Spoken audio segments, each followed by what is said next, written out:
The major ways now that people are being stopped for drink or drug driving is what's known as a mandatory intoxilizer checkpoint. And these things are set up at specific places, at specific times, on specific dates. The guards are given permission in writing from an inspector, and the inspector will say that on this date, in this place, between the hours of 3 p.m. and 5 p.m. or whatever it is, I want a checkpoint set up.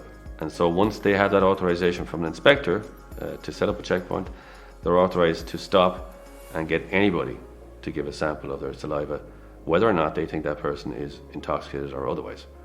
You could be perfectly fine, but they can ask you to provide a specimen of your saliva using a device that they give you, and you must provide it. What's happening now a lot is drug driving. And that's where people have had something, we'll say, on a Saturday night, and they're stopped at one of these mandatory checkpoints 3 days later, even a week later. They have to give a sample of the saliva. The saliva is then put into a machine which tests for up to 8 or 9 different drugs, cannabis, benzodiazepines, amphetamines, methamphetamines, ketamine, all that sort of stuff, and cocaine. And if that sample of saliva shows up the presence of any one of those things, you're going to be arrested right there and then.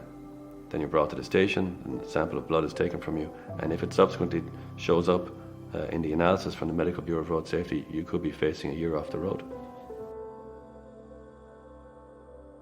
People don't realize that cannabis will stay in your system for a long time. So you could be potentially prosecuted and convicted for something today that you did 2 weeks earlier. And it's not acting on your system in any bad way. You're not obviously intoxicated. You were at the time, but not 2 weeks later. But you could be put off the road for that thing. So you could smoke a joint on a Saturday night and the following Thursday? Yes. Yeah, the following Thursday, there's no way that the cannabis joint is still acting on your central nervous system and making you intoxicated in any way. You're fine at some point the next day or the day after that.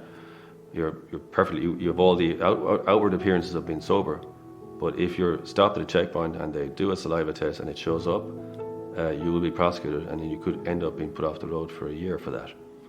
So things that happened 2 weeks ago could come back to haunt you.